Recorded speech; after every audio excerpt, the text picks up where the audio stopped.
হজরত মির্জা গোলাম আহমেদ কাদিয়ানী প্রতিশ্রুত মসিহ ও ইমাম মাহদী আলাইহিস সালাম বলেছেন, আমি নিশ্চিত তিনি আমাকে সাহায্য করবেন আর আমাকে তিনি কখনো বিনষ্ট করবেন না।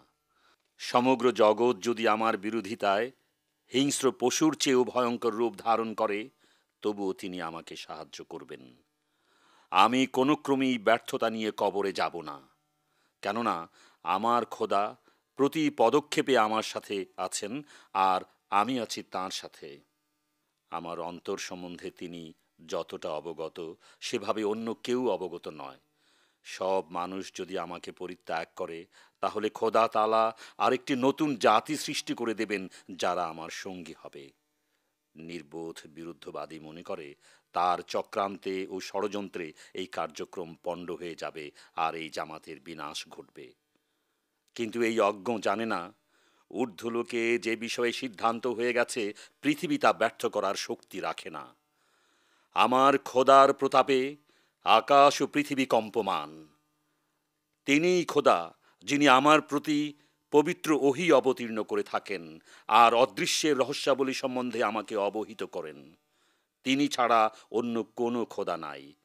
আর পবিত্র ও পঙ্কিলের মাঝে তফাৎ স্পষ্ট না করা পর্যন্ত তিনি নিশ্চয়ই এই জামাতকে পরিচালিত করবেন, একে বিকশিত করবেন আর একে উন্নতি প্রদান করবেন।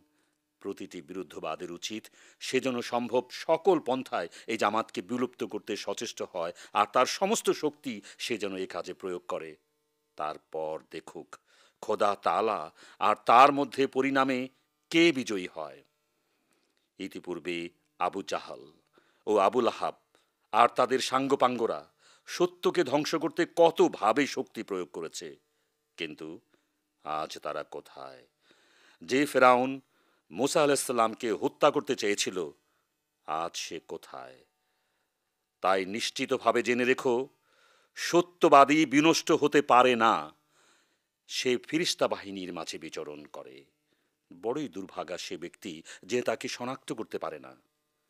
বারাহিনে আহমদিয়া, পঞ্চম খণ্ড, রুহানি খাজাইন, একবিংশ খণ্ড, পৃষ্ঠা 294-295।